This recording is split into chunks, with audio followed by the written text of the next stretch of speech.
السلام عليكم ورحمة الله وبركاته. الحمد لله رب العالمين، والصلاة والسلام على أشرف الأنبياء والمرسلين نبينا محمد وعلى آله وأصحابه ومن تبعهم بإحسان إلى يوم الدين. أما بعد، أعوذ بالله من الشيطان الرجيم. بسم الله الرحمن الرحيم.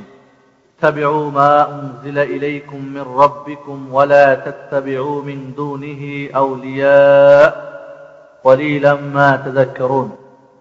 وروى البخاري ومسلم في صحيحيهما عن عائشة رضي الله تعالى عنها قالت: قال رسول الله صلى الله عليه وسلم: من أحدث في أمرنا هذا ما ليس منه فهو رد.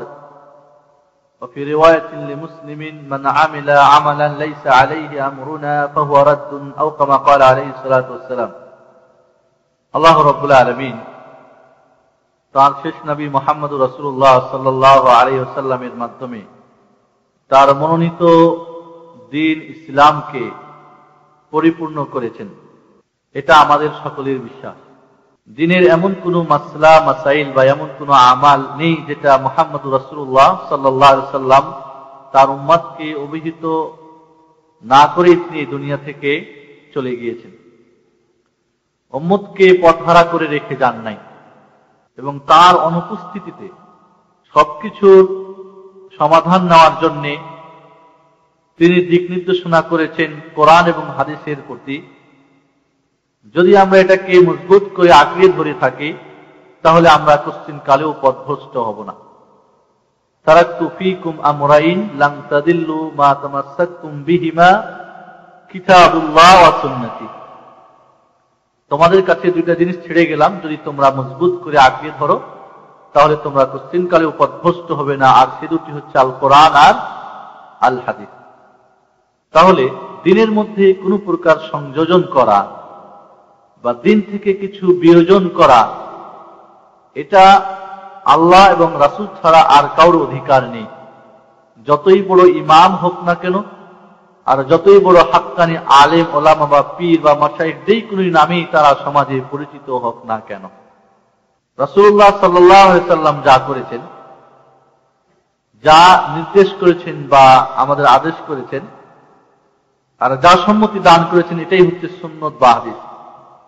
এর অতিরিক্ত যে কাজটি ইসলামের নাম দিয়ে করা হবে, যেটি আল্লাহ রাসূল সাল্লাল্লাহু আলাইহি ওয়াসাল্লাম করেন নাই, সেটি হচ্ছে সুন্নতের পরিপন্থী বিদআত।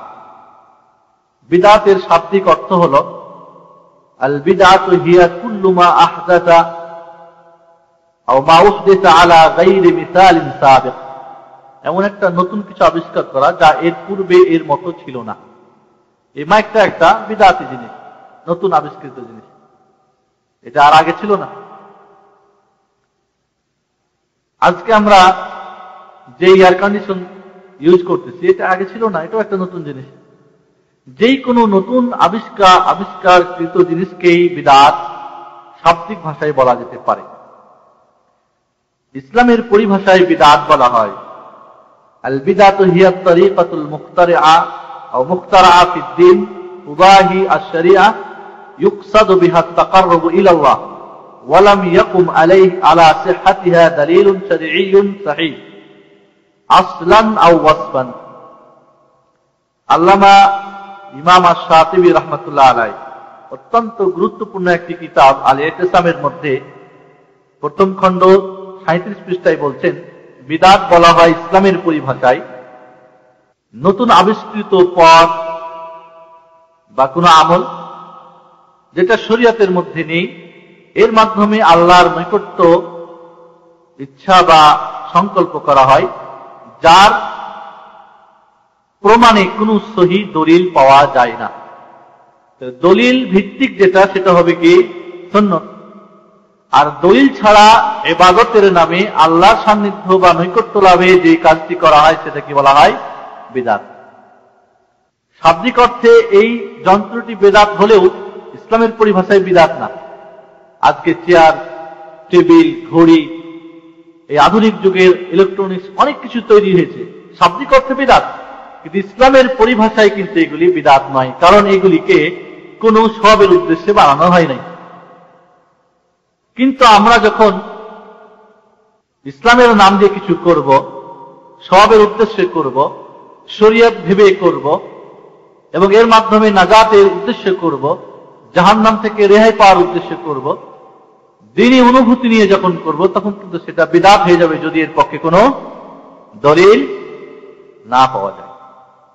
বিদআতের পরিণাম নিঃসন্দেহে অত্যন্ত খারাপ।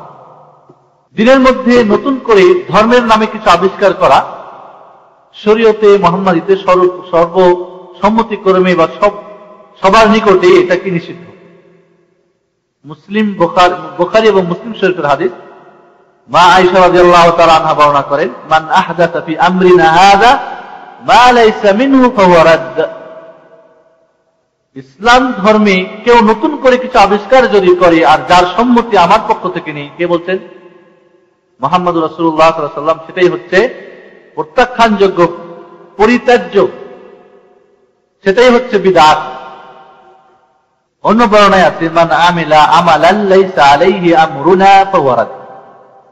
যে কেউ যে কোনো আমল করবে যার প্রমাণে কোরআন থেকে কোনো দলিল থাকবে না, রাসূল সাল্লাল্লাহু আলাইহি ওয়াসাল্লামের কোনো প্রকার নির্দেশনা থাকবে না, সেটা কার্যের মাধ্যমে হোক, বাণীর মাধ্যমেই হোক বা সম্মতির মাধ্যমে হোক, সেটা কি প্রত্যাখ্যানযোগ্য, আর সেটাই হচ্ছে বিদআত। রাসূলুল্লাহ সাল্লাল্লাহু আলাইহি ওয়াসাল্লাম প্রত্যেকটি ভাষণে এই বিদআত থেকে মানুষকে দূরে থাকার জন্য আহ্বান করতেন। ওয়া ইয়াকুম ওয়া মুহদাসাতিল উমুর, তোমরা নতুন আবিষ্কার করা থেকে ধর্মের নামে বিরত থাকবে। ফা ইন্না কুল্লা মুহদাসাতিন বিদআহ, জেনে রাখো প্রত্যেকটি নতুন আবিষ্কার ধর্মের নামে যার ভিত্তিতে কোনো দলিল নেই, সেটা হচ্ছে বিদআত। ওয়া কুল্লু বিদআতিন দালালাহ, আর প্রত্যেকটি নব আবিষ্কৃত জিনিসকে পথভ্রষ্টতা। নাসাই শরীফের এই হাদিসের শেষ অংশে একটু বেশি আছে, সেটা হলো ওয়া কুল্লু দালালাতিন ফিন্নার। প্রত্যেকটা বিদআতি, প্রত্যেকটা নব আবিষ্কৃত যারা আমল করে তাদের স্থান কোথায়? জাহান্নামে। নাউযুবিল্লাহ মিন যালিক। হযরত আব্দুল্লাহ ইবনে মাসউদ সাহাবী বলছেন, যে আমলটা সাহাবায়ে ইকরাম করেন নাই সেটা সুন্নতি হতে পারে না। এমন একটা আমল আপনার সামনে যে আমলটা সাহাবায়ে ইকরামদের আমলে ছিল না, তাহলে বুঝতে হবে সেটা কি সুন্নত নয়, সেটা নিঃসন্দেহে বিদআত। এই ভূমিকাটুকু আপনাদের জানার পরে এবার আমরা আমাদের আজকের আলোচ্য বিষয় শবে বরাত। শবে বরাতের ইতিকথা বা মর্মকথা বা এর তথ্য বা এর হাকিকত বা কি কতটুকু ইসলামে, এই নিয়ে আজকে আমাদের সংক্ষিপ্ত আলোচনা ইনশাআল্লাহ। শবে বরাত শব্দটা আমরা অর্থ জানি আগে। সব একটা ফার্সি শব্দ, সব ফার্সি শব্দ যার অর্থ হলো কি রাত, রাত্রির আরবি কি লাইলা। আর বরাত শব্দটা যদি ফার্সি নেন তাহলে এর অর্থ হবে হিস্সা, অংশ। বাৎসরিক যে জমির খাজনা দিতে হয় বা একটা কর দিতে হয় সরকারকে, ফার্সিতে থেকে বলা হয় বরাত, অথবা নির্দেশনা। বরাত শব্দটা যদি আমরা ফার্সি নিয়ে দুইটা অর্থ দাঁড়াতে পারি, একটা হলো হিস্সা অথবা কি দাঁড়ায় নির্দেশনা, সরকারি কোন নির্দেশনা বা যে কোন নির্দেশকে বরাত বলে দিতে পারে। তাহলে শবে বরাত মানে নির্দেশনার রাত্রি বা হিস্সার রাত্রি। আর যদি সব শব্দটা রাত, এর মধ্যে কোনো সন্দেহ নেই রাত্রির অর্থ। বরাত শব্দটা যদি আরবি শব্দ নেন তাহলে এর অর্থ হবে দুইটা। একটা হলো বিচ্ছিন্ন হওয়া, বিচ্ছিন্ন হয়ে যাওয়া, সম্পর্ক ছিন্ন করা। যেরকম আল্লাহ রাব্বুল আলামিন সূরা তাওবার প্রথম আয়াতে বলছেন, বারাআতুম মিনাল্লাহি ওয়া রাসূলিহি ইলাল্লাযিনা আহাদতুম মিনাল মুশরিকিন। যে সমস্ত মুশরিকদের সঙ্গে তোমরা সন্ধি করেছিলে তাদের সঙ্গে আল্লাহ রাব্বুল আলামিন এবং তার নবী মুহাম্মদুর রাসূলুল্লাহ সাল্লাল্লাহু আলাইহি ওয়াসাল্লাম সম্পর্ক ছিন্ন করেছে। তাহলে শবে বরাত মানে বিচ্ছিন্ন রাত্রি, সম্পর্ক ছিন্ন রাত্রি। আবার বারাত শব্দের অর্থ মুক্তি হতে পারে। তাহলে শবে বরাত মানে মুক্তির রাত্রি। এখানে একটা কথা আপনাদের বলে রাখা ভালো, ইসলামের কোনো যদি নাম হয়, কোনো যদি শরীয়তের কোনো জিনিস যদি হয়, তাহলে তার মেড ইন আরাবিক হবে না মেড ইন ফার্সি হবে? মেড ইন আরাবিক হবে, ঠিক কিনা? পুরোটাই হবে না অর্ধেক ফার্সি অর্ধেক আরবি হবে? সব শব্দটা ফার্সির মধ্যে কোনো সন্দেহ নেই। তাহলে মেড ইন ফার্সি এখানে প্রমাণ করে ডাল মে কুছ কালা হয়। এবার আপনারা একটু অনুগ্রহ করো, আপনাদের কাছে আমার থাকবে, আপিল থাকবে যে একটু বুঝার চেষ্টা করবেন। যদি বুঝার চেষ্টা করেন তাহলে স্পষ্ট হবে, আর না হলে গিয়ে বাকি ঝগড়া করবেন। অনেক ভাই আছে কিছু শুনে গিয়ে ঝগড়া করে, হ্যাঁ এমন বললো তেমন বললো। ভালো করে বুঝেন কি বলতেছি, বুঝে না ধরলে আবার জিজ্ঞেস করেন, আবারও জানার চেষ্টা করেন। আপনার কর্ণ এবং বিবেককে কাজে লাগান। যেই দুইটা এই পঞ্চ ইন্দ্রিয় দুইটা জিনিসকে যারা কাজে না লাগাবে তারা কিন্তু কিয়ামতের দিন বড় আফসোস করবে।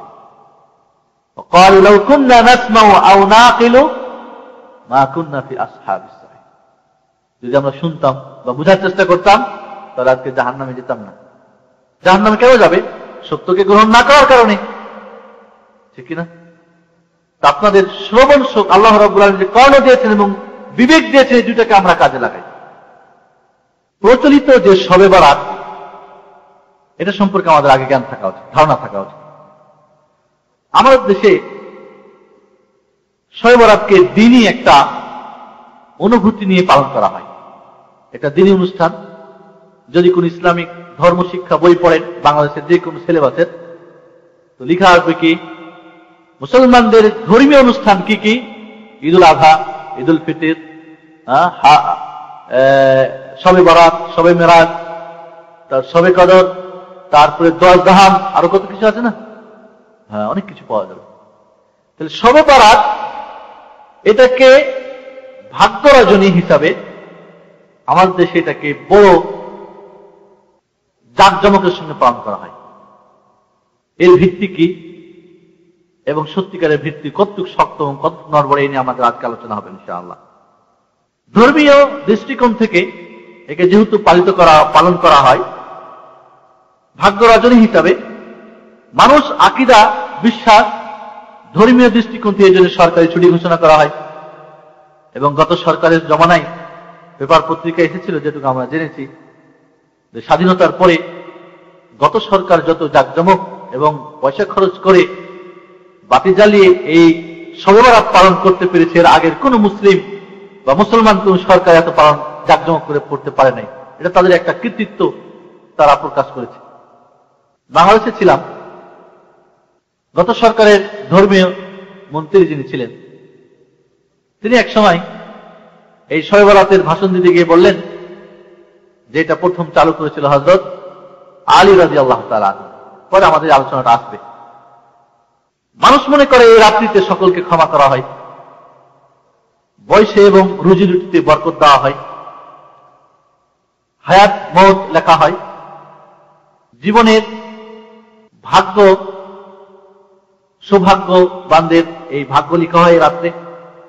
এই রাত্রিতে সমস্ত রূহগুলি আত্মীয় স্বজনের সবই পৃথিবীতে নেমে আসে সকলের সঙ্গে সাক্ষাৎ করার জন্য।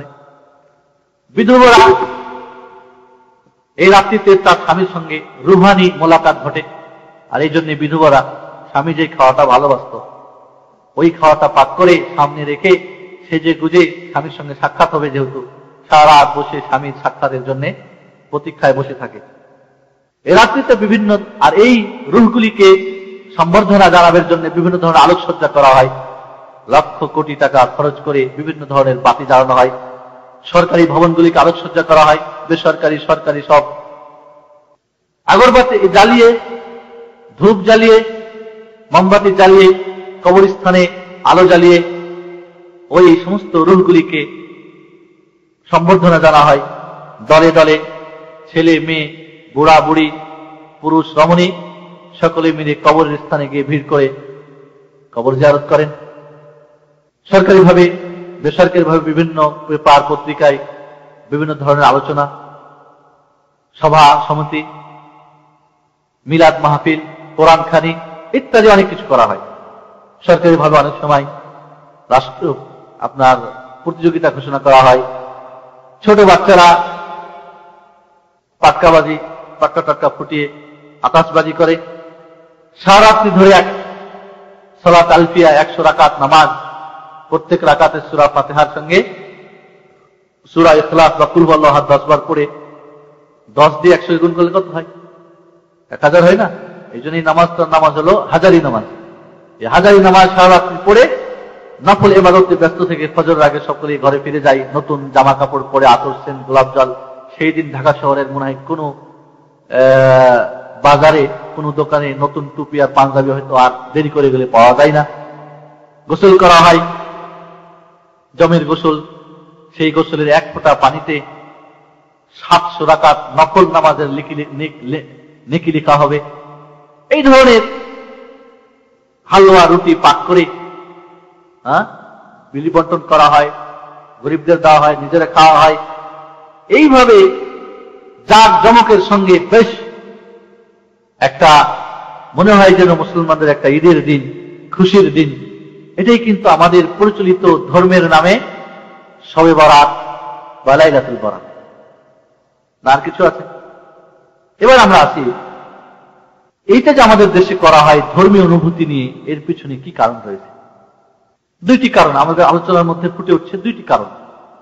একটা হলো যে সমস্ত লোককে ক্ষমা করা হয়, এই রাত্রিতে অধিক সওয়াব রয়েছে, রাত্রির নামাজ পড়লে অনেক নেকি রয়েছে, সামনে 1 বছরের ভালো মন্দ লেখা হয়, সৌভাগ্য রজনী, এই রাত্রিতে কোরআন অবতীর্ণ হয়েছে, ইত্যাদি।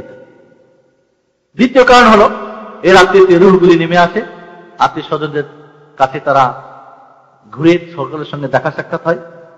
আর এদের জন্য সম্মানার্থে আমরা আলোকসজ্জা করে, আগরবাতি জ্বালিয়ে, এদের কবর জিয়ারত করে তাদেরকে আমরা সম্মানিত করি। এবং হালুয়া রুটি, রাসূল সাল্লাল্লাহু আলাইহি ওয়াসাল্লামের উহুদের ময়দানে দান শহীদ হয়েছিল, এই জন্য বেশ জোরে সোরে সেদিন রাত্রে আর বা একদিন রাত্রে বেশ কি করা থাকে, ওই আটা মনে হয় আর পাওয়া যায় কিনা, চিনি পাওয়া যায় কিনা বাজারে, এই অবস্থা। দুইটা ভিত্তি, আমরা এই দুইটা ভিত্তির আলোচনা করব। প্রথম ভিত্তি যে রাত্রিতে অধিক ক্ষমা করা হয়, দিনের রোজা রাখতে হবে, রাত্রে নফল ইবাদত করতে হবে, ইত্যাদি ইত্যাদি। এ সম্পর্কে বেশ কিছু হাদিস নিয়ে আসা হয়েছে, আমরা হাদিসগুলিকে দেখব। প্রথমত আমরা আছি কোরআন দিয়ে শুরু করি। বিশ্বাস করা হয় যে এই রাত্রিতে কোরআন নাযিল হয়েছে, এবং এর সপক্ষে সূরা দোখানের প্রথম আয়াতটি বা তৃতীয় এবং চতুর্থ আয়াতটি পেশ করা হয়। আউযু বিল্লাহি মিনাশ শাইতানির রাজীম, ইন্না আনজালনাহু ফী লাইলাতিন মুবারাকা ইন্না কুন্না মুনজিরিন ফীহা ইউফরাকু কুল্লু আমরিন হাকীম। সূরা দোখান 3 ও 4। আল্লাহ রাব্বুল আলামিন বলছেন, বরকতপূর্ণ রাত্রিতে আমি এই কোরআনকে নাযিল করেছি, আমরা বা আমি ভয় প্রদর্শনকারী। এই রাত্রিতে গুরুত্বপূর্ণ বিষয়গুলি কি করা হয়, নির্দিষ্ট করা হয়। এই বরকতপূর্ণ রাত্রিতে কোরআন নাযিল করা হয়েছে, আর এই রাত্রিটা হল কোন রাত? শবে বরাত, এটাই বলা হয়। ইকরামা বা এই ধরনের আরো কারো থেকে বর্ণনা এসেছে যে এই রাত্রির অর্থ হচ্ছে মোবারক, রাত্রির অর্থ হচ্ছে শবে বরাত বা নিসফে শাবান, শাবানের 15তম রাত্রি, 14তম দিন গিয়ে 15 তারিখের রাত্রি। প্রথমত আমরা ইকরামার এই বর্ণনাটাকে বলবো এটা দুর্বল, মুরসাল। সরাসরি রাসূল থেকে বর্ণনা করেছেন, এটা গ্রহণযোগ্য না। মধ্যখানে সাহাবীর বর্ণনা, সাহাবী নেই, তাবী যে রাসূলকে দেখেন নাই, সরাসরি যদি বলেন যে রাসূল বলেছেন, তাহলে এটা মধ্যখানে বিচ্ছিন্নতা রয়েছে। দ্বিতীয়ত, যদি আমরা মেনে নিই যে কোরআন নাযিল হয়েছে শবে বরাতে, তাহলে কোরআনের সরাসরি কোরআনের সঙ্গে দ্বন্দ্ব লেগে যাচ্ছে। আল্লাহ রাব্বুল আলামিন সূরা কদরে বলছেন, ইন্না আনজালনাহু ফী লাইলাতিল কদর, নিশ্চয় আমি নিঃসন্দেহে কোরআন নাযিল করেছি কোন রাত্রে? কদরের রাত্রিতে। আর এই কদর কোন মাসে? রমজান মাসে। আল্লাহ রাব্বুল আলামিন বলছেন, শাহরু রমাদান আল্লাযী উনজিলা ফীহিল কুরআন, রমজান মাস যেই মাসে কোরআন অবতীর্ণ হয়েছে। তাহলে কোরআন নাযিল হয়েছিল কোন মাসে? রমজান মাসে। আর এই রমজান মাসেই লাইলাতুল কদর না শাবান মাসে? শাবানে তো লাইলাতুল কদর না। তাহলে কোরআন নিঃসন্দেহে নাযিল হয়েছে লাইলাতুল কদর, আর লাইলাতুল কদর নিঃসন্দেহে রমজানুল মুবারাকে। তাহলে বরকতপূর্ণ রাত্রিতে কোরআন নাযিল হয়েছে, ওই রাত্রিতে কোন রাত্রি? লাইলাতুল কদর রমজানে, সেটা শাবানের সঙ্গে সম্পর্ক নাই। তাহলে যারা সূরা দোকানের এই আয়াত নিয়ে অর্থ নিচ্ছে যে এটা শবে বরাত বা নিঃস্ব শাবান বা শাবানের ১৫তম রাত্রি, নিঃসন্দেহে কোরআন বিরোধী কথা। এই জন্য এটা প্রত্যাখ্যানযোগ্য, একে গ্রহণ করা যাবে না। এই আয়াত দিয়ে যে দলিল পেশ করা হয়েছে এর মধ্যে এটা গ্রহণযোগ্য নয়। প্রথমত বর্ণনাটা দুর্বল, দ্বিতীয়ত যদি আমরা মেনেই নিই যে সহিহ, তাহলে কোরআনের সরাসরি বিরোধী। দ্বিতীয়ত আমরা আছি যে এই রাত্রিতে ভাগ্য লেখা হয়, ভাগ্য রজনী, ভালো মন্দ লেখা হয়। যে যত ভালো করবে তার ভালো লেখা হবে, যার মন্দ করা যে মন্দ করবে তার মন্দ লেখা হবে। ভাগ্য কি প্রতি বছরে লেখা হয়? তাহলে প্রশ্ন হলো যে প্রতি বছরে কি ভাগ্য লেখা হয়? এর প্রমাণে দলিল কি? বরং আল্লাহ বলছেন ওয়াকুল্লু শাইইন ফাআলুহু ফিজ যুবুর ওয়াকুল্লু সাগীরিন ওয়া কাবীরিন মুস্তাতার, সূরা কামার 52 এবং 53 নম্বর আয়াত। প্রত্যেকটি কাজ যা বনি আদম করে থাকে সেটা আমলনামায় লিপিবদ্ধ হয়ে যায়, লিপিবদ্ধ আছে, যা ছোট বড় সবকিছু লিপিবদ্ধ। হযরত আব্দুল্লাহ ইবনে আমর রাদিয়াল্লাহু তাআলা আনহু মুসলিম শরীফে হাদিস বর্ণনা করে রাসূলুল্লাহ সাল্লাল্লাহু আলাইহি ওয়াসাল্লাম বলেছেন, কাতাবাল্লাহু মাকাদিরাল খালায়েক ক্বাবলা আন ইখলাকাস সামাওয়াত ওয়াল আরদ বি50,000 সানা। আল্লাহ রাসূল বলেন, সমস্ত মাখলুক সৃষ্টির 50,000 বছর আগে সকলের তাকদীরে লেখা হয়ে গেছে, ভাগ্য লেখা হয়ে যায়। আউয়ালু মা খালাকাল্লাহুল কালাম, সর্বপ্রথম আল্লাহ কি তৈরি করলেন? কলম। এরপরে বললেন উক্তুব, লিখো। কলম বললেন মা আক্তুব, কি লিখবো আল্লাহ? আল্লাহ বললেন মাখলুকাতের সমস্ত ভাগ্য লিখে নাও। হযরত আবু হুরায়রা রাদিয়াল্লাহু থেকে বুখারী শরীফের হাদিস, আল্লাহ রাসূল বলছেন, আবু হুরায়রা, ভাগ্যে যা তোমার লেখা হয়েছে তা হবেই, কেউ খণ্ডাতে পারবে না। তোমার ভাগ্য লেখা হয়েছে, কলমের কালি শুকাই গিয়েছে, তোমার আমলনামা এটাকে পল্টে রাখা হয়েছে। নতুন করে ভাগ্য লেখা হয়, এটা তো মুসলিমদের আকীদা হতে পারে না। মার পেটে যখন রূহ ফুঁকে দেওয়া হয়, যেটা আল্লাহ রাব্বুল লিখে রেখেছেন ওই তাকদীরটা, ওই ভাগ্যটা আবার লিখে দেওয়া হয়। তাহলে প্রতি বছরে এই ভাগ্য লেখালেখি করা হয়, নিঃসন্দেহে এটা কোরআন হাদিস বিরোধী আকীদা, যেটাকে আমরা সমর্থন করতে পারি না। আর ওর পক্ষে কোনো দলিলও নেই। যারা বলছেন যে এটা ভাগ্য রজনী শবে বরাত, তার পক্ষে কোনো কোরআন হাদিস থেকে কোনো দলিলও নেই। আর সরাসরি কোরআন এবং হাদিস বিরোধী আকীদা, এটা বিশ্বাস কোনো মুসলিম করতে পারেন না। তাহলে ভাগ্য রজনী, তারপরে বলবো যে রাত্রে নাকি যে যত ভালো খাবে তার ভাগ্য ভালো হবে। বাংলার জমিনে 15 কোটি বা 12 কোটি বা 13 কোটির মুসলমানের মধ্যে অধিকাংশই গরিব, 70-80% লোকই গরিব। রিক্সা চালক কোনদিন কিন্তু রিক্সা ছেড়ে, ভ্যান ছেড়ে গাড়ি চালক হতে পারেনি। গরিব গরিবই থেকেছে, বড় লোক বড় লোকই থেকেছে। তাহলে ভাগ্য কোথায় পরিবর্তন হয়েছে? আপনার ভাগ্যে যা লেখা হয়েছে তাই হবে। তাহলে বন্ধুগণ, ভাগ্য রজনী, ভাগ্য লেখা হয়, সামনে এক বছরের ভালো মন্দ ইত্যাদি, এই সমস্ত কোরআন হাদিসের সরাসরি বিরোধী আকীদা এই শবে বরাতকে কেন্দ্র করে, এবং এটা প্রত্যাখ্যানযোগ্য, আমরা কখনই গ্রহণ করতে পারি না। 3 নম্বরে, এই রাত্রিতে আল্লাহ রাব্বুল আলামিন কি করেন? ক্ষমা করেন সকলকে, সাধারণ ক্ষমা। রাত্রি নামাজ পড়ো, দিনে রোজা রাখো, ইত্যাদি ইত্যাদি, বহুত এর সওয়াব। এ সম্পর্কে এই জন্য 100 রাকাত নামাজ, হাজারি নামাজ, প্রত্যেক রাকাতে সূরা ফাতিহার সঙ্গে সূরা ইখলাস 10 বার, 10 দিয়ে 100 গুণ দিলে 1000, এই জন্য একে আলফিয়া নামাজ, as-সালাতুল আলফিয়া বা হাজারি নামাজ পড়া হয়। যত বেনামাজি, যত বাটপার, যত সুদখোর, ঘুষখোর, যারা জিন্দগিতে মসজিদে আসে না বা মাঝে মধ্যে টুটকি ফাটকি, যেহেতু এই নামাজের বিরাট সওয়াব রয়েছে, জিন্দগির সমস্ত গুনাহ মাফ হয়ে যাবে, তাহলে খালাস। এই জন্য আর আগে আমি আপনাদের বলছিলাম যে নামাজ কেন পড়বো, দৈনিক কেন পড়বো, মসজিদ যাবো, এই সমস্ত জাল, মিথ্যা, দলিল হাদিস মানুষকে নামাজ থেকে দূরে সরে রেখেছে। একদিন নামাজ পড়লেই খালাস। এই রাত্রিতে গোসল করলে প্রত্যেক ফোঁটা পানিতে 700 নফল নামাজের নেকি লেখা হবে। মুকতাদুল মুমিনিন পড়েছেন? এখানে 16টা বর্ণনা রয়েছে, সবগুলোই মিথ্যা এবং দৈব জাল। এই শবে বরাতকে কেন্দ্র করে আল্লাহ লেখক বেঁচে থাকলে হেদায়েত দান করুক, আর মারা গেলে তাকে মাফ করে জান্নাত নসিব করবে। যিনি সম্পর্কে এত অন্ধ মানুষ কলম ধরে মানুষকে পথভ্রষ্ট করা নিঃসন্দেহে বিরাট অন্যায়।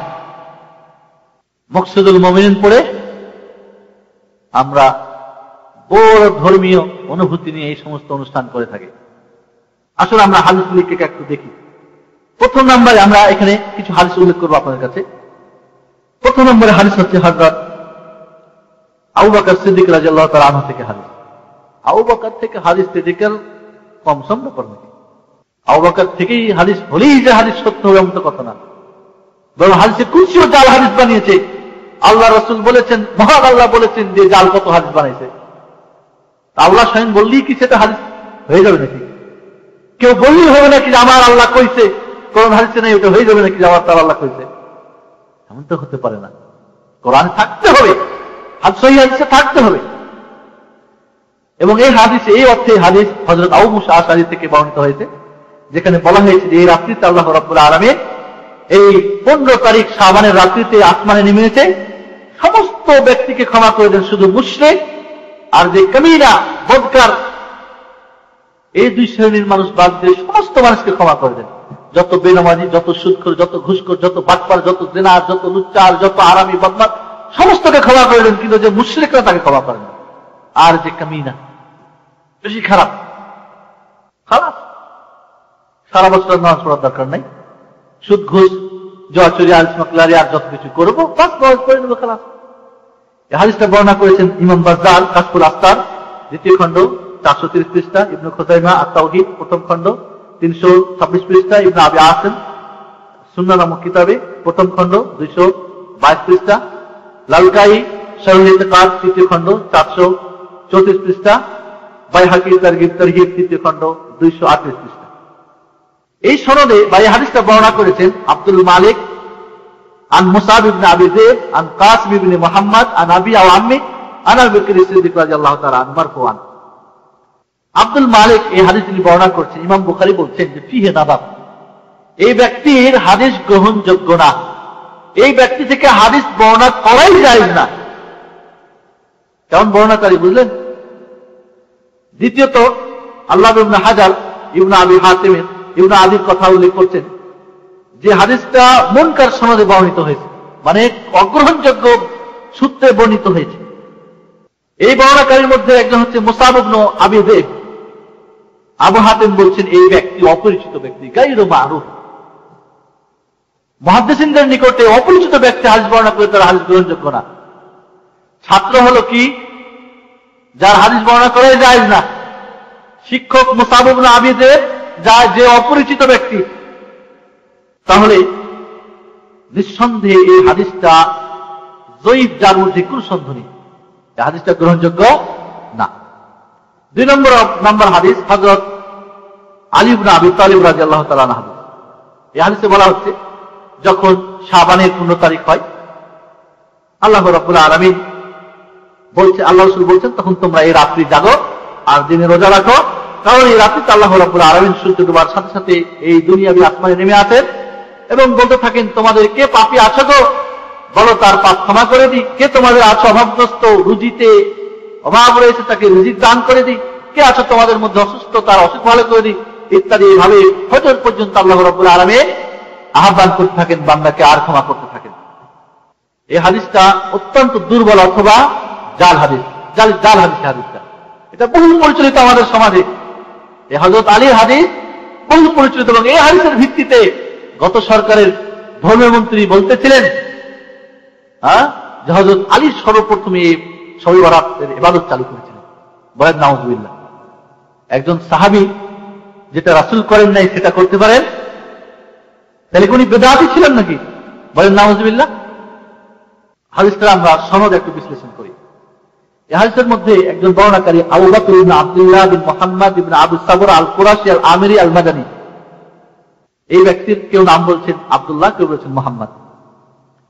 এই হাদিস জাল বানাতো। এই লোকটি কি করতো? আবু সাবর আল কুরাশি কি করতো? জাল হাদিস বানাতো।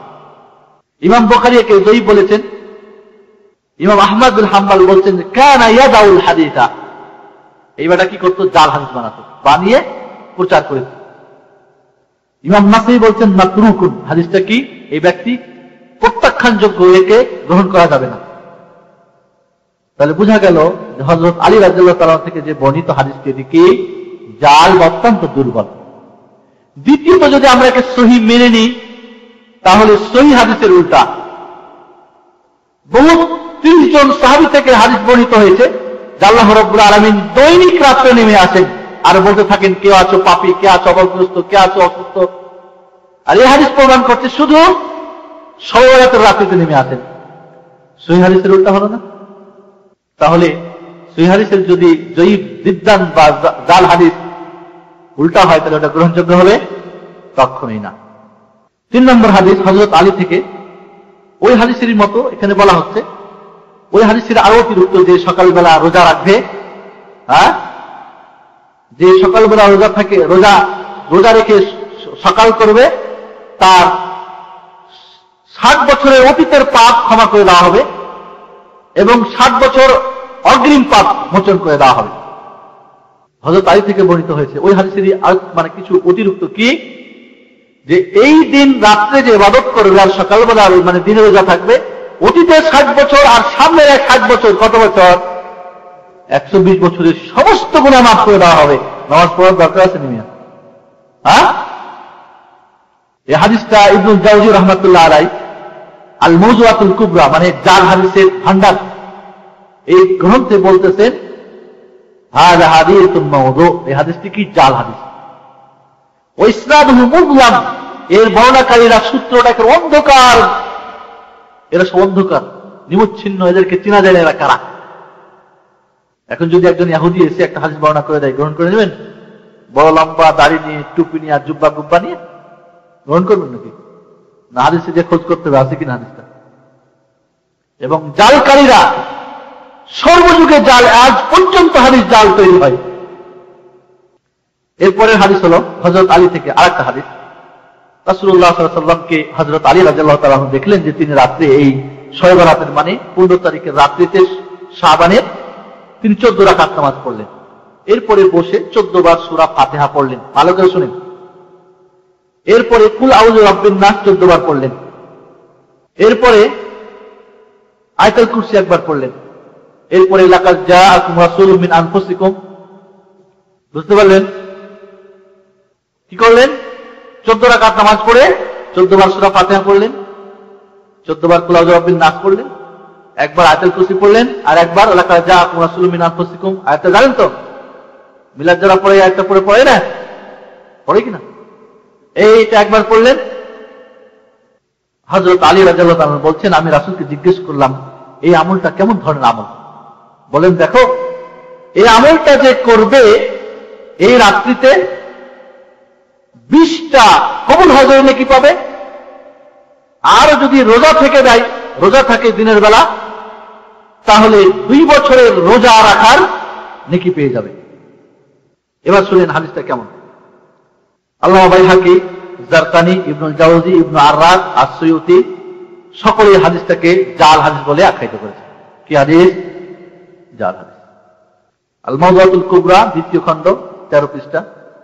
তানজিহুস শরিয়া, দ্বিতীয় খণ্ড, 93 পৃষ্ঠা। আল্লাহ আলিল মাসনুয়া, তৃতীয় খণ্ড, 60 পৃষ্ঠা। 5 নম্বর হাদিস মা আয়েশা থেকে বর্ণিত।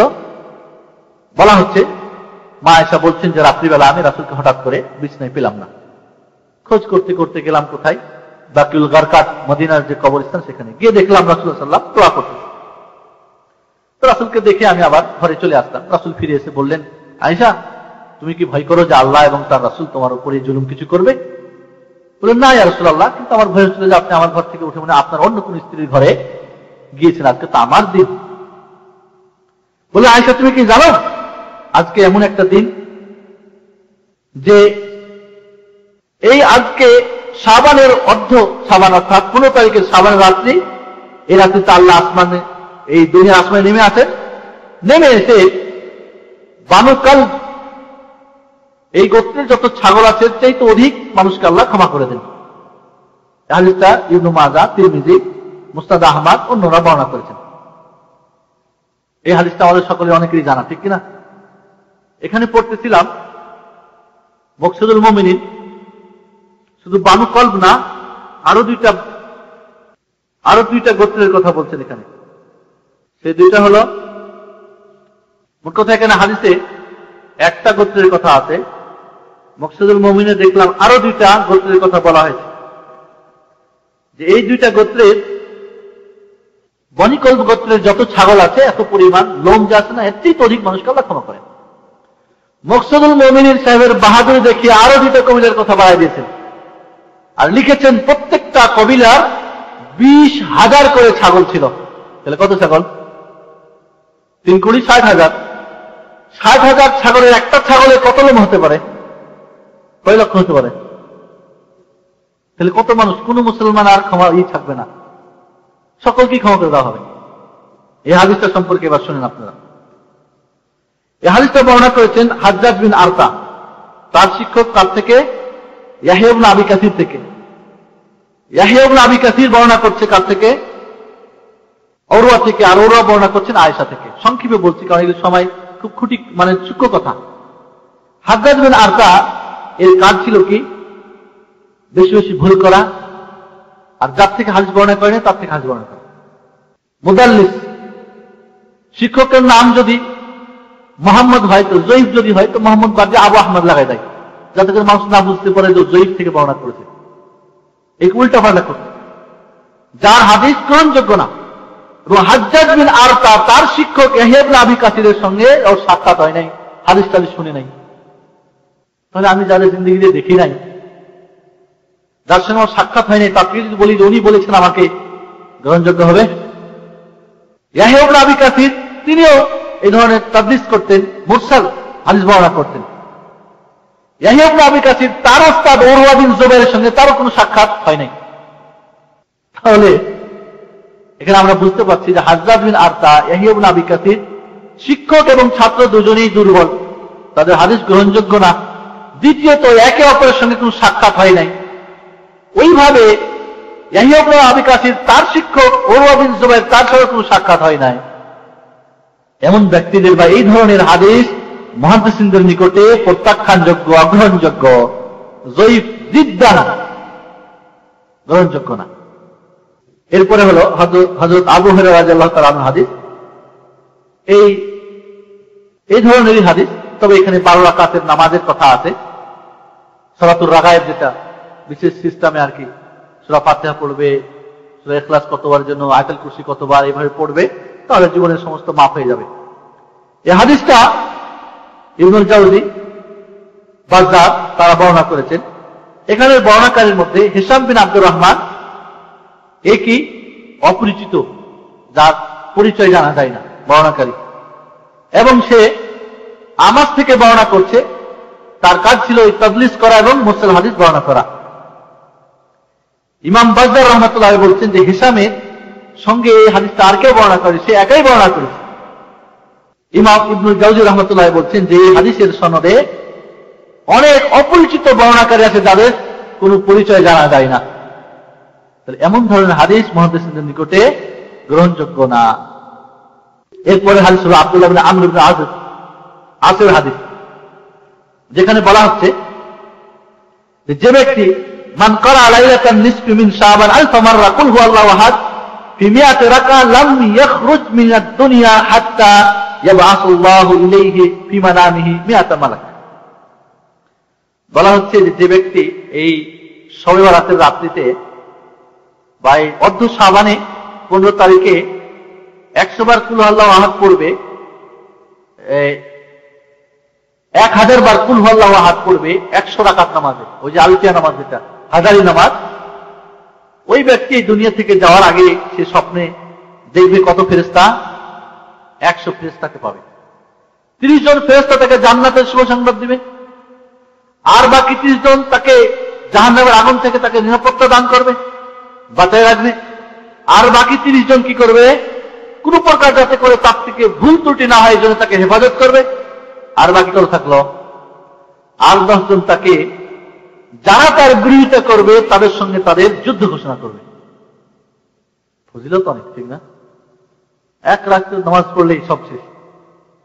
ইমাম আহমদ বিন হাম্বল দ্বিতীয় খণ্ড, মুসনাদ আহমদের দ্বিতীয় খণ্ড 76 পৃষ্ঠা হাদিসটি বর্ণনা করেছেন। বর্ণনাকারী ইবনে আবি লাহিয়া, আব্দুল্লাহ ইবনে আবি লাহিয়া, আব্দুল্লাহ ইবনে লাহিয়া, তার বই যত ছিল সব পুড়ে গেছে, বাড়িতে আগুন লেগে। এরপরে বই না দেখে হাদিস বর্ণনা করতে উল্টা পাল্টা, এই জন্য এর হাদিস গ্রহণযোগ্য না। দ্বিতীয়ত, তার শিক্ষক হাই ইবনে আব্দুল্লাহ এবং তার শিক্ষক আব্দুর রহমান বিন হবালি, এরা সকলেই কি অপরিচিত। আল্লামা ইবনে আররাক, ইবনুল জাওজি, আল্লামা সুয়ুতি সকলের হাদিসটিকে জাল বলে আখ্যায়িত করেছেন, জাল হাদিস। এরপরে মুআয ইবনে জাবালের হাদিস, যে বলা হচ্ছে যে ব্যক্তি 5টি রাত্রি জাগবে তার জন্য জান্নাত ওয়াজিব হয়ে যাবে। মান আহইয়াল লায়ালিল খামস ওয়াজাবাত লাহুল জান্নাহ, 5টি রাত্রি যদি কেউ ইবাদত করতে পারে খালাস, জান্নাত তার জন্য ওয়াজিব। নামাজ পড়ার দরকার আছে, যাকাত দেওয়ার দরকার আছে, সত্য মিথ্যা ভেদাভেদ করার দরকার আছে, হাত বাতিলের দরকার আছে, যা ইচ্ছা করবে। কি কি 5টি রাত্রি? তারবিয়ার রাত্রি অর্থাৎ যুলহিজ্জার 8ম রাত্রি, লাইলাতুল আরাফা, আরাফার রাত্রি, ওয়া লাইলাতুন নাহর, ঈদের রাত্রি, ঈদুল আজহার রাত্রি, ওয়া লাইলাতুল ফিতর, ঈদুল ফিতরের রাত্রি, ওয়া লাইলাতুন নিসফি মিন শাবান, আর শাবান মাসের 15 তারিখের রাত্রি। খালাস, জান্নাত হবে। হাদিসটি ইবনে আবি আসিম আস-সুন্নাহ কিতাবে বর্ণনা করেছেন, প্রথম খণ্ড 224 পৃষ্ঠা, ইবনে হিব্বান আল ইহসানে 7ম খণ্ডে 470 পৃষ্ঠা, বাইহাকি, তাবরানী অন্যান্যরা বর্ণনা করেছেন। এই হাদিসটা মাকহুল আশ-শামি মালিক ইবনে ইয়াকামাত থেকে বর্ণনা করছেন। মাকহুল আশ-শামি এ গ্রহণযোগ্য রাবী না, হাদিসের সনদ মুনকার, অত্যন্ত দুর্বল হাদিস। মজার ব্যাপার হলো আব্দুল্লাহ মাকহুল আশ-শামি তার শিক্ষক ইয়াকামেত, মালিক বিন ইয়াকামেত থেকে বর্ণনা করছে হাদিসটা। দুইজনের কোন এমন একজন শিক্ষক থেকে মাকহুল আশ-শামি মালিক ইবনে ইয়াকামেত থেকে বর্ণনা করছেন যার সঙ্গে কোনো সাক্ষাৎ হয়নি। আল্লামা যাহাবী রাহমাতুল্লাহ আলাইহি বলছেন যে দুইজনের শিক্ষক এবং ছাত্রের কোনো হাদিস শোনার কোনো সাব্যস্ত পাওয়া যায় না। 9 নম্বর হাদিস আবু মুসা আশআরীর হাদিস, যেটা সর্বপ্রথম বর্ণনা করেছে আবু বকর রাদিয়াল্লাহু তাআলার হাদিস, যে মুশরিক আর মুশাহিন ছাড়া সকলকে আল্লাহ ক্ষমা করে দেন।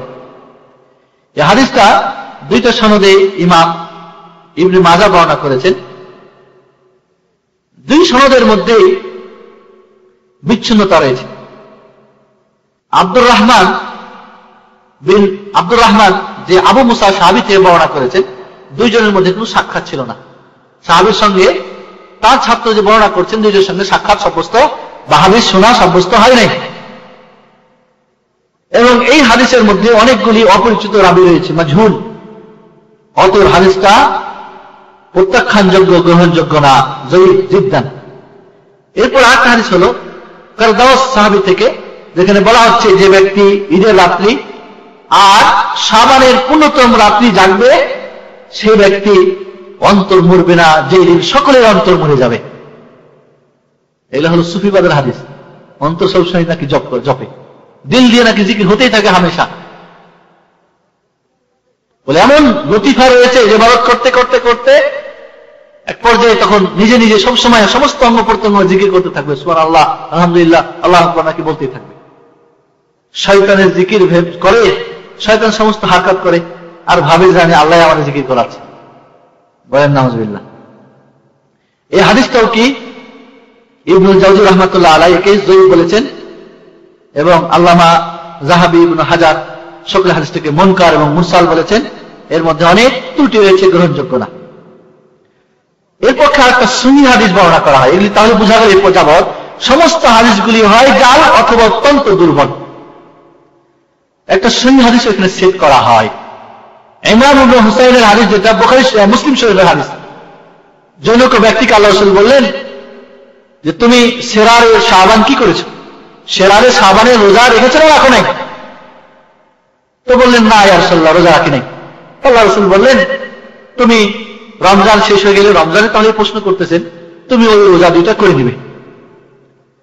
সেরার মানে এখানে সেট করা হয়েছে 15 শাবান, মধ্য শাবান না। জমহুর মুহাদ্দিসিনদের নিকটে সেরার শাবান মানে, সেরার মানে আখির, শেষ, যে কোনো মাসের শেষকে সেরার বলা হয়। এই সাহাবী, ওই ব্যক্তি প্রতি মাসের শেষে রোজা রাখতেন। আল্লাহ রাসূল সাল্লাল্লাহু আলাইহি ওয়াসাল্লামের সহিহ হাদিসে আছে, রমজানের আগে দুই একটা রোজা রাখা হারাম, চলবে না। এই হাদিসের পরিপ্রেক্ষিতে এই সাহাবী ওই দুটো রোজা রাখা বাদ করেছিলেন। কিন্তু যেহেতু উনি প্রতি মাসের শেষে রোজা রাখতেন, তার জন্য নিষিদ্ধ না।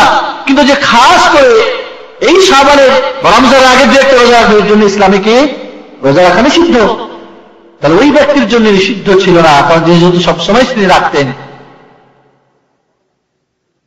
তাহলে এই সহিহ হাদিসটা মধ্য শাবানের সঙ্গে কোনো সম্পর্ক নেই। তাহলে বন্ধুগণ, আমরা জানতে পারলাম যে এই ফজিলত, মধ্য শাবানের যে ফজিলত সম্পর্কে যত হাদিস রয়েছে সবগুলি জাল অথবা যঈফ জিদ্দান। মাফ করার ব্যাপারে, কোরআন নাযিলের ব্যাপারে অপব্যাখ্যা, আয়াতকে স্থানে ব্যবহার, ভাগ্যের ভালো মন্দ লেখা হয়, কোরআন হাদিস বিরোধী আকীদা। এরপরে শাবানে যে নামাজ পড়া হয়, এই নামাজ সম্পর্কে আপনারা জানলেন যে হাদিসটা কি জাল হাদিস। আল্লামা হাফিজ ইরাকি, আল্লামা নববী রাহমাতুল্লাহ আলাইহি, তারা সকলে হাদিসগুলিকে জাল হাদিস বলে আখ্যায়িত করেছেন। এবং আল্লামা মুল্লা আলী কারি হানাফি রাহমাতুল্লাহ আলাইহি বলেছেন যে কৌতুল কুলুব ইবনে আরাবী সুফির এবং ইমাম গাজ্জালী ইহয়াউল উলুমের মধ্যে এই সংক্রান্ত যে ফজিলতের হাদিস রয়েছে, এগুলি তোমরা বিভ্রান্ত বা আপনারা বিভ্রান্ত হবেন না। এই সম্পর্কে যে হাদিস, এটা জাল হাদিস। কখন এই নামাজ শুরু হলো? ইবনে আবিল হামরা বলে এক লোক ছিলেন, নাবলুস শহরে বাস করতেন। অত্যন্ত মধুর কণ্ঠের, কোকিল কণ্ঠের কি ছিলেন? অধিকারী ছিলেন। এই রাত্রিতে এসে বাইতুল মাকদেসে নামাজ শুরু করে দিলেন। অত্যন্ত কণ্ঠস্বর ভালো হওয়ার কারণে কিছু লোক এসে তার পিছনে নামাজ পড়া শুরু করলেন। তারপরের বছর এইভাবে, তারপরের বছর লোক বাড়তে লাগলো। 448 হিজরির আগে এই ধরনের কোন ইবাদত এককভাবে বা যৌথভাবে কোথাও হতো না। বৃহত্তর শাম, বাসরা এবং কুফা, বাসরা এবং বাইতুল মাকদেসে ইবাদত যখন চালু হয়ে গেল খুব জোরে সোরে, হেজাজের ওলামায়ে কেরাম, মক্কা মদিনার ওলামারা এটাকে প্রতিবাদ জানালেন। কিন্তু এখানকার কিছু হুজুরানে কেরাম, কিছু উব্বাদ, কিছু জোহাদ, কিছু সুফিবাদী লোক, বাস শুরু হয়ে গেল। 448 হিজরির আগে ধরে কোন নামাজ ইবাদত যৌথ বা এককভাবে এই পৃথিবীর বুকে ছিল না। ইবনে আবিল হামরার মাধ্যমে এই নামাজ চালু হয়, ইবাদত চালু হয়। এই জন্য বন্ধুগণ, নিঃসন্দেহে আমরা বুঝতে পারছি যে এই ধরনের ইবাদত সহিহ কোরআন বা সহিহ হাদিসের কোন প্রমাণ নেই, বরং নিঃসন্দেহে এটা নতুন আবিষ্কৃত জঘন্য একটি বিদআত। এই রাত্রিতে আলোকসজ্জা করা হয় কেন? রূহগুলি নেমে আসে। রূহগুলি নেমে আসার প্রমাণ কি? এর প্রমাণে সূরা কদরের আয়াত বর্ণনা করা হয়, ইন্না কি তানাজ্জালুল মালায়েকাতু ওয়ার রূহ ফিহা বিইذনি রাব্বিহিম মিন কুল্লি আমর সালামুন হিয়া হাত্তা মাতলাইল ফাজর। তানাজ্জালুল মালায়েকা, ফেরেশতা নেমে আসে, ওয়ার রূহ, আর রূহ নেমে আসে। ওই রাত্রিটা কোন রাত্রি? লাইলাতুল কদর না? এখানে রূহ বলা হয়েছে, আরওয়া তো বলা হয় নাই। রূহের বহুবচন আরওয়া। আর রূহ এখানে সকল মুফাসসিরদের মতে কে? হযরত জিবরিল আলাইহিস সালাম। লাইলাতুল কদরে রাত্রিতে হযরত জিবরিলের নেতৃত্বে বেশ বিরাট এক ফেরেশতাদের দল নিয়ে এই পৃথিবীতে বিচরণ করা হয়। তারা কি করতেছে এগুলি লিপিবদ্ধ করা হয়। এটা লাইলাতুল কদরের ব্যাপার। শবে বরাত এর সঙ্গে কোনো সম্পর্ক নেই। তাহলে এই আয়াতকে অপস্থানে ব্যবহার করা নিঃসন্দেহে এটা বড় গর্হিত কাজ না, ভালো কাজ। রূহ নেমে আসে। একটা কথা মনে রাখতে হবে, মুমিনদের রূহ থাকে কোথায়? ইল্লিয়িনে। ইন্নাল আবরারা ফি ইল্লিয়িন না? আবরার যারা নেককারীদের রূহ কোথায় থাকে? ইল্লিয়িনে, জান্নাতে। আর কাফের বদমাশ বাটপারদের কোথায়? সিজ্জিনে। তো মুমিন মুসলমানরা জান্নাতের সুখ ছেড়ে দিয়ে এই দুনিয়ার খানা খেতে আসবে নাকি? আসবে? এরকম বেকুব কেউ আছে নাকি? আছে? যার বাড়িতে ভালো অবস্থা আছে তারপর সোজা রয়েছে রাস্তা ঝাড়ু দেবে নাকি? পয়সার জন্য দেবেন? তবে দিবে যদি বেশি বদমাশি করেন তো অনেক সময় আপনার ধরে পাঠাই না, যাও সোজা কিছু কষ্ট স্বীকার করে আসো মরুভূমি, তারপরে বুঝবা কারে কয় টাকা অর্জন করা, বাবার টাকা ভাঙো বুঝে আসো, অনেক সময় এরকম হয় কিন্তু, তাই না? তাহলে বন্ধুগণ, এই লাইনে মুমিনদের আরওয়াহ রূহগুলি কেমন আসবে এখানে? আর সিজ্জিনে যে সমস্ত কাফের মুশরিকদের আরওয়াহ, তাদের সম্পর্কে আল্লাহ বলছেন, আল্লাহ কি বলতেছেন? ওয়ামিন ওয়ারাইহিম বারযাখুন ইলা ইয়াউমি ইউবাতুন। সূরা মুমিনুন 100 নম্বর আয়াত। কাফের মুশরিক যারা, তারা বারযাখী জিন্দেগিতে থাকবে, কিয়ামত পর্যন্ত তাদেরকে পুনরুত্থিত করা হবে না, কোথাও তারা যেতে পারবে না।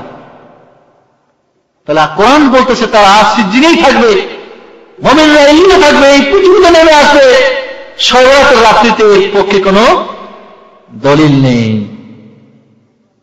তাহলে কবর জিয়ারত নিয়ে দৌড়াদৌড়ি করা, আর বিধবারা তাদের খানা পাকাই নিয়ে স্বামীর মহব্বতের খানা পাকাই সারা রাত্রি কোরআন পড়বে আর ইন্তজার করবে, আর দলে দলে নারী পুরুষ নির্বিশেষে সকলেই কবর জিয়ারত করবে, কবরস্থানকে আলোকসজ্জা করা হবে, সরকারি ভবন বেসরকারি ভবন আলোকসজ্জা করা হবে, লক্ষ কোটি টাকার কারেন্ট বিল আর বাতি জ্বালিয়ে, নিঃসন্দেহে এর মতো অপচয় ইসলামে সম্পূর্ণভাবে হারামের কোন দলিল যেহেতু নেই।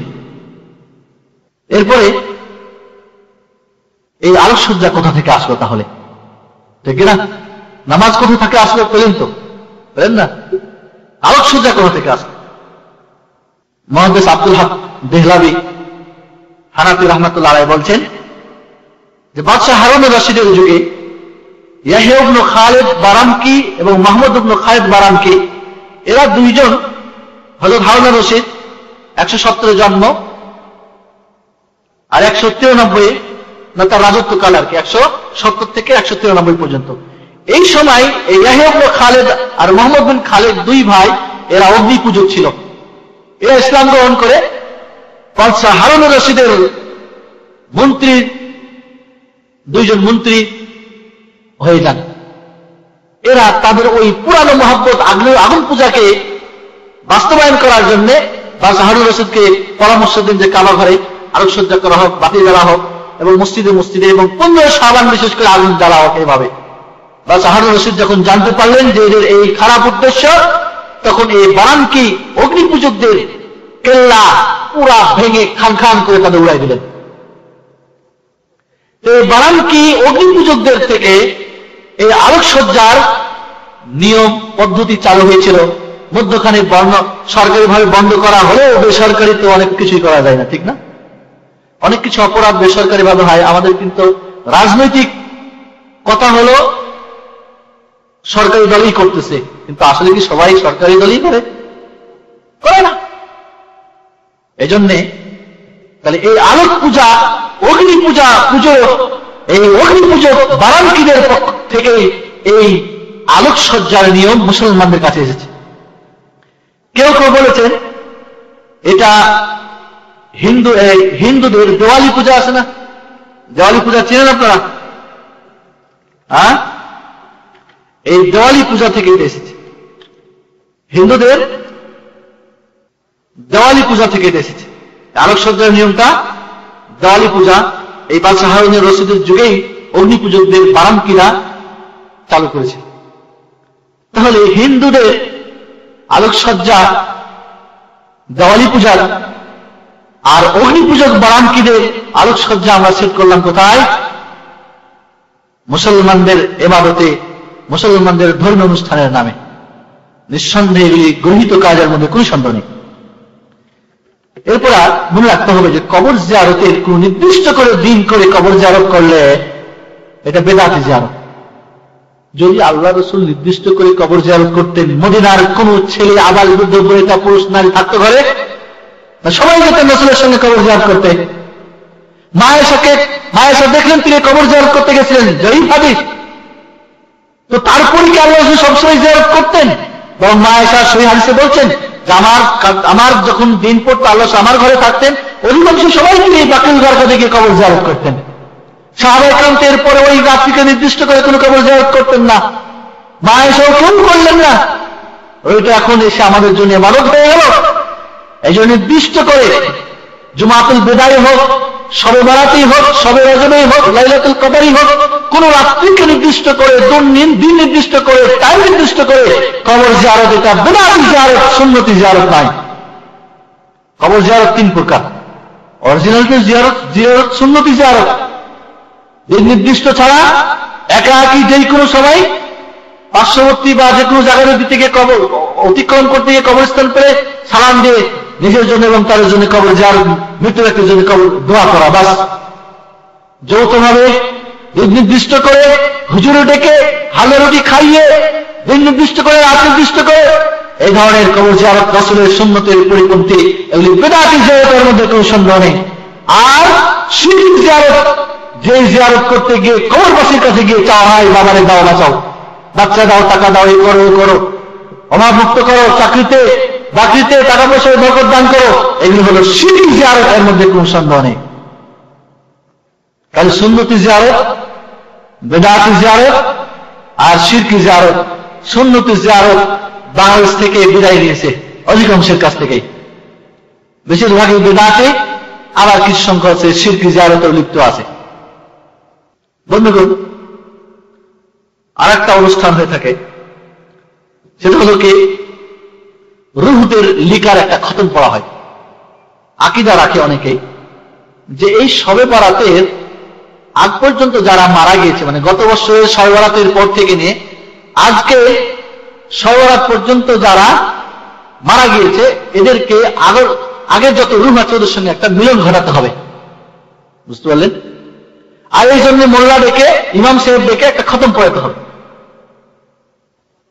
এবং মোল্লাজিরে ভালো ভালো খাওয়া, ভালো ভালো কাপড় চোপড়, টাকা পয়সা দিয়ে মাশাআল্লাহ সম্মানিত করতে হবে।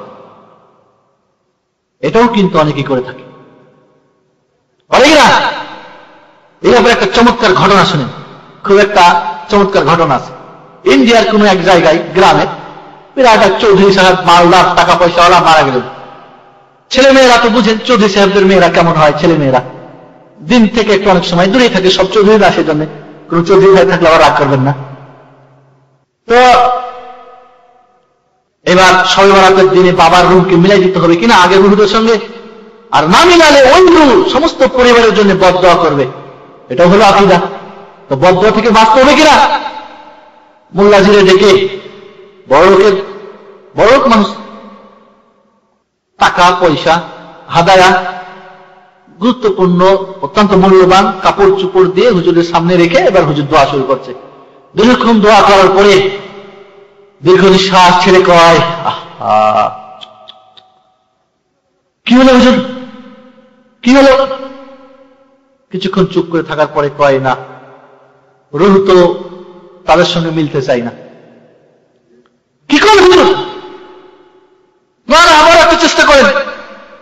আবার দীর্ঘক্ষণ দোয়া করার পরে বলে, না, হয় না, কাজ হয় না। হুজুর কি চান আপনি, কি লাগে বলেন, ব্যাপারটা কি বলেন? কিছুক্ষণ চুপ থেকে বলে, চৌধুরী সাহেবের রুহ বলতেছেন যে আমার বাড়ির যে মোটা মহিষ দুধবান 10-15 কেজি দুধ হয়, এটাও মোল্লাজিরে যদি তোমরা হাতে না দাও তো আমি আমার ওই আগের আজিজ মানে আমার দোস্ত বুজুর্গানের সঙ্গে আমার রুহ মিলব না। হুজুর সাহেব ওই বাড়িতে প্রবেশ করার সময় ওই গলির মধ্যে মোটা তাজা ওই দুধবান ওই মহিষ দেখে কিন্তু তার লোভ লাগছে। বুঝলেন ব্যাপার? ঠিক আছে, তাড়াতাড়ি মহিষ নিয়ে এসে বেঁধে দিল আর দোয়া করে বললো, হ্যাঁ, এবার হয়ে গেছে। আর পরিবারের সকলেই মোল্লাজির বহুত শুকরিয়া আর বহুত কৃতজ্ঞ, মাশাআল্লাহ, জাযাকাল্লাহ খায়র, মারহাবা, অনেক কিছু। তিনি সবকিছু নিয়ে বাড়ি চলে গেলেন। আল্লাহ রাব্বুল আলামিন ইরশাদ করেন, ইয়া আইয়ুহাল্লাযীনা আমানু ইন্না কাসীরাম মিনাল আহবারি ওয়ার রুহবান লা ইয়াকুলুনা আমওয়ালান নাস বিল বাতিল ওয়া ইয়াসুদ্দুনা আন সাবিলিল্লাহ। সূরা তাওবা 34 নম্বর আয়াত। হে মুমিনরা, অনেক হুজুরানে কেরাম আছে, পুরোহিত এবং পীর, মুর্শিদ, কুতুব, অনেক হুজুর আছে যারা মানুষের সম্পদকে বাতিল তরিকায় কি করে ভক্ষণ করে এবং মানুষকে সত্য রাস্তা থেকে বাধা প্রদান করে। এরা ওই তোমরা হালুয়া রুটি কেন চালু হলো? বলা হয় রাসূলুল্লাহ সাল্লাল্লাহু আলাইহি ওয়াসাল্লামের উহুদের যুদ্ধে দান শহীদ হয়ে গেছে। দাঁত ভেঙে গেলে শক্ত খাওয়া যেহেতু খাওয়া যায় না, হালুয়া রুটি খেয়েছিলেন। রুটি কি নরম খাদ্য না শক্ত খাদ্য? হ্যাঁ, হালুয়া নাকি মেনে যাওয়া যায় যে হালুয়া নরম খাদ্য, রুটি কেমনে সেট হয়ে গেল? কারণ হালুয়া তো শুধু শুধু হালুয়া বেশি খাওয়া যায় না, পেট ভরে না, এর সঙ্গে রুটিটা হলে মজা হয়, ঠিক না? বন্ধুগণ ভালো করে শুনেন, উহুদের যুদ্ধ ৩য় হিজরি শাওয়াল মাসের 11 তারিখ রোজ শনিবার সকালে অনুষ্ঠিত হয়েছিল। কি বলে? শনিবার সকালবেলা। কোন মাসে? শাওয়াল, শাবান, রমজান, শাওয়াল। 2 মাস আগে সেট হয়ে গেল রুটি আর হালুয়া। কেন?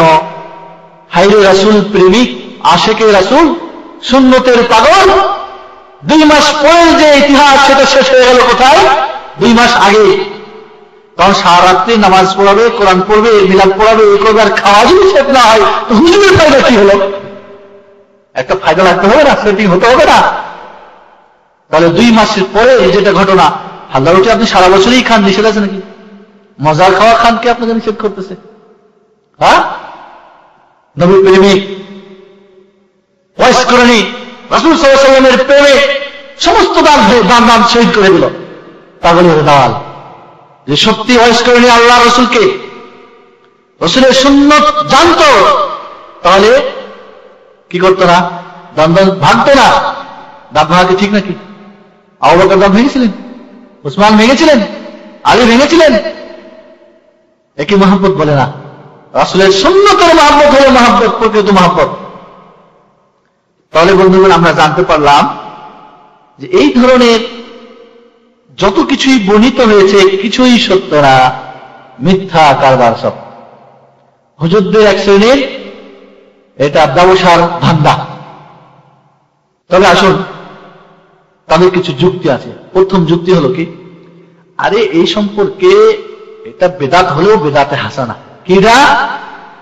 বেদাতে হাসানা। বেদাত 2 প্রকার, একটা ভালো বেদাত, একটা হলো মন্দ বেদাত।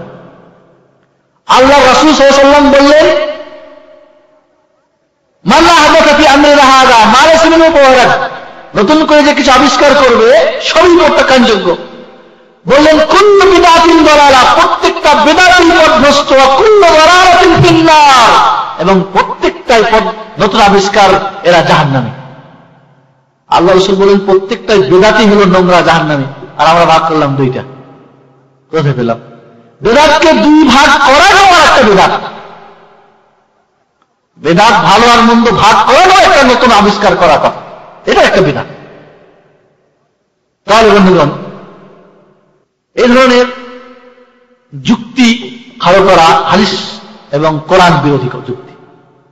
দ্বিতীয় আরেকটা যুক্তি দেয়, আরে সহিহ হাদিস না থাকলেও তো অনেকগুলো জয়ীফ হাদিস আছে, আর ফজিলতের ব্যাপারে জয়ীফ হাদিসের আমল চলে, এটা একটা যুক্তি।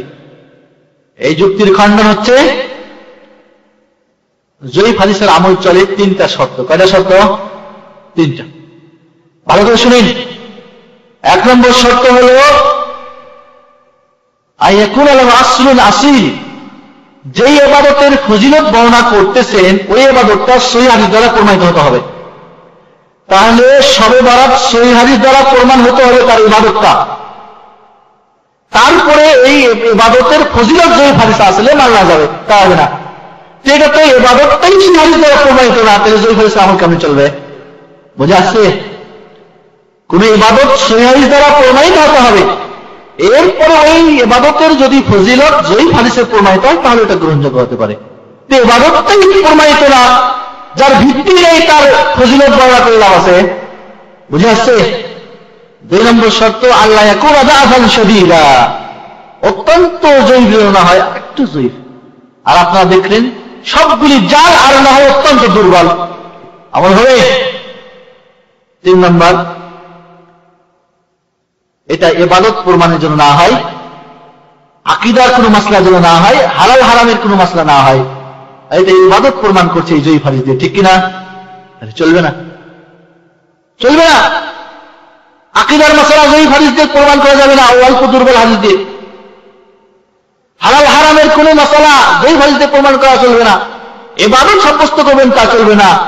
আল ইবাদাতু মাওকুফা, ইবাদত সবগুলি মাওকুফ, স্টপ, খবরদার করে ইবাদত করবে না। কোনটা করবে? যেটা রাসূল করেছেন। কোনটা করবে? যেটা আল্লাহ করতে বলেছেন। ইবাদতের আসল হলো একটা ইবাদত করা চলবে না, চলবে কোনটা? যেটার প্রমাণ আছে। তাহলে তো প্রমাণই নেই, সহিহ কোনের ভিত্তি নেই। ইবাদত এটা হলো কি? আপনাকে স্টপ করা চলবে না, ওইটাই করা চলবে যেটা আপনি করবেন। নামাজ পড়ি, সে হাজ দ্বারা প্রমাণ আছে না নাই? রোজা করি, হাজ করি, যাকাত দিই, হ্যাঁ, জিকির আজকার করি, কোরআন তেলাওয়াত করি, সুন্নত নামাজ পড়ি, নফল নামাজ পড়ি, তারাবির নামাজ পড়ি, তাহাজ্জুদ পড়ি, এর হাদিস প্রমাণ আছে না নাই? সবগুলি আছে। এই জন্য বন্ধুগণ, এই যুক্তিগুলো কি এখানে খোলা যুক্তি, এই সমস্ত যুক্তি দিয়ে এখানে আমরা রেহাই পাবো না। এরপরে আসি যে শাবান মাস কিন্তু একটা গুরুত্বপূর্ণ মাস, এর মধ্যে কোনো সন্দেহ নেই। দিন নির্দিষ্ট করা এটা প্রমাণিত নেই। মা আয়েশা রাদিয়াল্লাহু তাআলা আনহা বলছেন যে আল্লাহ রাসূল সাল্লাল্লাহু আলাইহি সাল্লাম রমজান মাস ব্যতীত অন্য কোনো মাস পুরা রোজা রাখতেন না। অন্যান্য বর্ণে আছে সবচেয়ে রমজান ছাড়া অন্য মাসে সবচেয়ে বেশি যে রোজা রাখতেন সেটা ছিল শাবান মাসে আল্লাহ রাসূল রোজা রাখতেন। কোন কোন বর্ণে আছে যে পুরো শাবানে তিনি রোজা রাখতেন। তাহলে বোঝা গেল শাবান মাসে অধিক রোজা রাখা জায়েজ, তবে রাসূলের জন্য খাস পুরো শাবান মাস রোজা রাখা রাসূলের জন্য খাস ছিল। আমাদের জন্য, উম্মতের জন্য মধ্য শাবানের পরে আর রোজা রাখা চলবে না। তোমরা শাবানে রোজা রাখো, এজা ইনতাসাফা শাবান, শাবান যখন অর্ধ হয়ে যাবে পূর্ণ শাবানের পরে আর রোজা রাখা চলবে না। কেউ মনে করেন প্রতি মাসে 3টা রোজা খাইয়ামে 20, 13, 14, 15 শাবানেও রাখেন, অন্যান্য মাসে খবর নেই মাসে করবেন, তা চলবে না। কেউ প্রতি রাত্রিতে কি করে? তাহাজ্জুদ করে। এই শাবানে সবসময় করেন, 15 শাবানও চলে আসলো, ভাবি মুশকিল। কিন্তু নির্দিষ্ট করবেন, অন্যগুলির খবর থাকবে না, এর কোনো দলিল নেই। এই জন্য আপনি প্রথম দিন থেকে যে শাবানের পুরো তারিখ পর্যন্ত সমস্ত রোজা থাকেন, ইবাদত করেন, কোনো শুদ্ধ নেই। অন্যান্য মাসে যদি আপনি অভ্যস্ত থাকেন, একে নির্দিষ্ট করবেন, এর কোনো সহিহ দলিল নেই। পরিশেষে আমরা কিন্তু এখন রজব মাসে, ঠিক না? রজব মাসে কিনা? এই রজব মাসেও কিন্তু অনেকগুলি বেদাত রয়েছে। রজবের ফজিলত রয়েছে অনেক। ইবনে তাইমিয়া রাহমাতুল্লাহ আলাইহি, ইবনে হাজার রাহমাতুল্লাহ বলছেন যে এই রজব মাসের ফজিলতের যতগুলি হাদিস পড়া হয় সবগুলি জাল, মিথ্যা। এই মাসে দেখবেন শিয়ারা মক্কা মদিনা, এখন দেখবেন ভিড়, হজে যত আছে না এখন তত। কেন? এর কারণ কি? ঐতিহাসিক কারণ কি? ধর্মীয় অনুভূতি কি? এই মা আয়েশা বলছেন যে আল্লাহ রাসূল রজব মাসে কোন উমরা করেন নাই, আর এরা রজব মাসে উমরা করে। কেন তাহলে করে? রজব মাসের ফজিলত কেন ওদের কাছে বেশি? কতগুলি জাল হাদিসের ভিত্তিতে। আর একটা ঐতিহাসিক কারণ। ঐতিহাসিক কারণ হচ্ছে 22শে রজব আমির মুআবিয়া রাদিয়াল্লাহু তাআলা আনহু ইন্তেকাল করেন, যিনি রাসূলের ওহী লেখক ছিলেন। আর মুআবিয়া শিয়াদের নিকটে কি? কাফের। বলেন নাউজুবিল্লাহ। 5 জন সাহাবী বাদ দিয়ে সবাই কাফের ওদের কাছে। আবু বকর কাফের, ওমর, উসমান, আলী বলছি, আলী, হাসান, হোসেন, ফাতেমা, সালমান ফারসি, সম্ভবত আর কয়েকজন সাহাবীর নাম আছে, বাকি সব কাফের। বলেন নাউজুবিল্লাহ। যাদের স্বয়ং আল্লাহ এবং রাসূল বলে অনেকের জান্নাতের সার্টিফিকেট দান করেছেন, তাদেরকে যারা কাফের জানে, তাদের অবস্থা কি? তাদের অবস্থা কি? আল্লাহর কোরআনকে মিথ্যা পরিণত করো না, রাসূলের হাদিসকে মিথ্যায় পরিণত করো না। যেহেতু আমির মুআবিয়া 22শে রজব এই রজব মাসে মারা গিয়েছিলেন, তাদের কাছে যেহেতু সে বড় জালালাত, বড় কাফের, বড় হিংসুক, বড় জালেম, এই জন্য এই মাসে ওদের বেশি ফজিলত।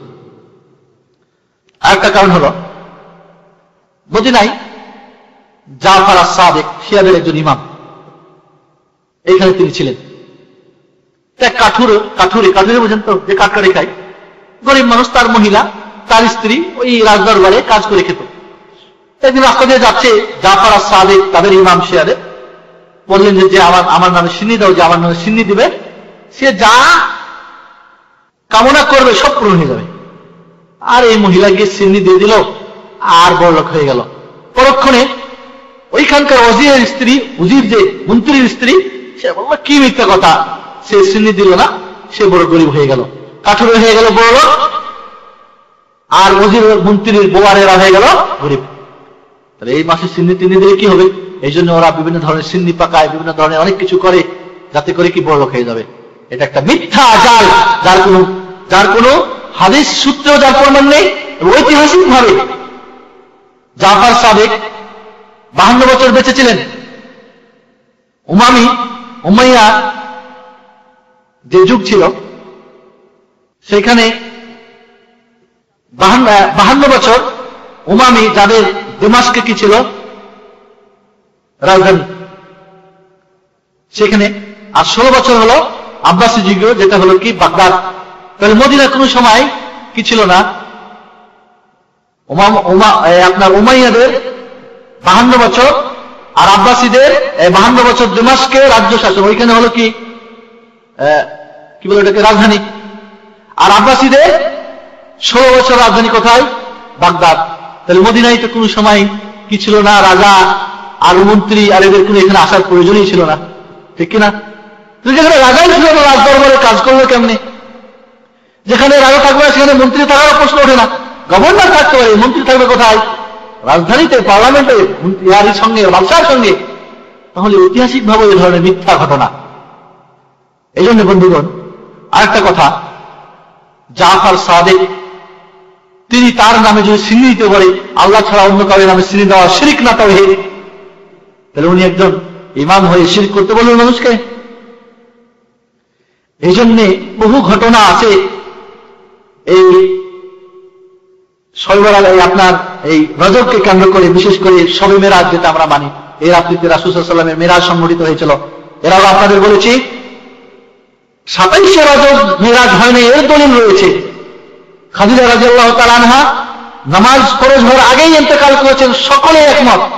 আর তিনি ইন্তেকাল করেছেন রমজান মাসে, নবুয়তের 10ম সনের রমজান মাসে। তো রজব আগে না? রজব, শাবান, তারপর রমজান। তো যদি রজবেই মেরাজ হতো, যদি নামাজ ফরজ হয়েছে, তাহলে খাদিজা রাদিয়াল্লাহু তাআলা আনহা ফরজ নামাজ পড়েই মারা গেছেন, কিন্তু তিনি ফরজ হওয়ার আগেই মারা গেছেন। নিঃসন্দেহে 10ম সনের 27শে রজব মেরাজ হয় নাই। এবং শুনে রাখেন, মেরাজের কোন নির্দিষ্ট তারিখ কোরআন হাদিস বা কোন ঐতিহাসিকদের মতে নির্দিষ্ট করে জানা যায় নাই। এটাই হলো সঠিক মত। এই ধরনের শবে মেরাজের নামাজ পড়া, রোজা রাখা, এই রাত্রিতে যে নামাজ পড়বে, মুরশিদুল মুমিনিতে লিখেছে, তোহফায়ে আমানি কিতাবে উল্লেখ আছে, এই রাত্রি যে কি করবে, গোসল করবে। এই রজবের প্রথম রাত্রিতে যে গোসল করবে আর শেষ রাত্রিতে গোসল করবে, রজব মাসের প্রথম রাত্রিতে আর শেষ রাত্রি 30 তারিখ রাত্রিতে যে গোসল করবে, বা 29 তারিখে, যদি 29শে মাস হয়, তাহলে সে সমস্ত পাপ থেকে ওইভাবে মুক্ত হবে যেভাবে বাচ্চা মার পেট থেকে কি নিষ্পাপ হয়ে জন্মগ্রহণ করে। বলেন নাউজুবিল্লাহ। এই ধরনের জাল, মিথ্যা হাদিস। আর 22 তারিখের ঘটনা আরো কিছু রয়েছে। এই জন্য বন্ধুগণ, এই সমস্ত দিন, শবে বরাত, শবে মেরাজ, কুলখানি, ফাতিহা খানি, চেহলাম, যত কিছু রয়েছে, এগুলি ধর্মের নামে নতুন আবিষ্কৃত। মনে রাখবেন, ধর্মের নামে আবিষ্কৃত, এই জন্য বেদাত। যে ধর্মের নামে না হতো, ইহুদিরা যদি করে, সেটাকে আমরা বেদাত বলবো না, কারণ তাদের ধর্মে কি করছে আমার দেখার দরকার নেই। তাহলে আসুন, আল্লাহ রাব্বুল আলামিন আমাদেরকে এই শবে বরাত কেন্দ্রিক যে সমস্ত মিথ্যা জয়ীফ হাদিসের ভান্ডার, এবং এই মকসুদুল মুমিনিনে আজব আজব ঘটনা বর্ণনা করছে। এখানে 16টা বর্ণনা এসে সবগুলি বানোয়াট এবং জাল। এগুলি পড়ে এখানে বলতেছি, আপনাদের একটা ঘটনা পড়ে আমি সংক্ষেপে একটা ঘটনা শোনাই আপনাদের।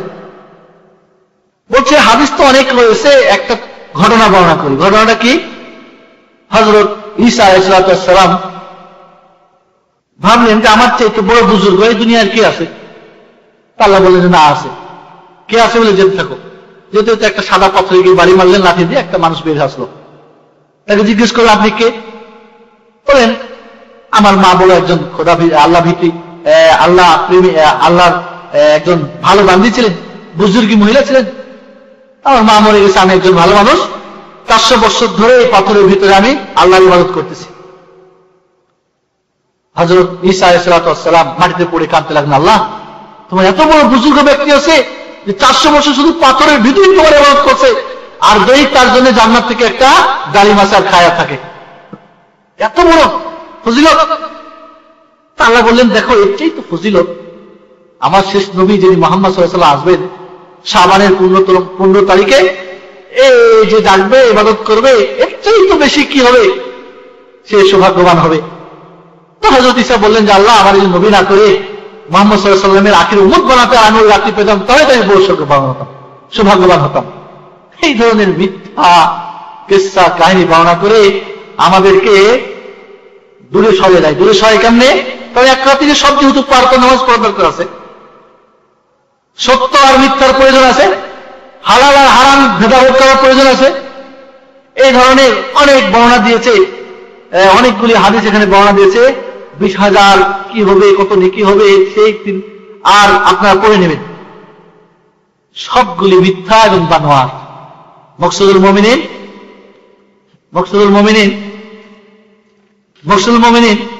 6 বরাতের যে অধ্যায়, এইখানে এগুলি সব বর্ণনা করছে। আপনারা দেখবেন যে কিভাবে মানুষকে সত্য থেকে দূরে সরে রেখেছে। মকসুদুল মুমিনিন 1985 সনের ছাপা, 235 পৃষ্ঠা থেকে 242 পৃষ্ঠা। আর একটা বই মকসুদুল মুমিন, দুইটা বই নাকি, একটা মকসুদুল মুমিন আর একটা হলো মকসুদুল মুমিনিন।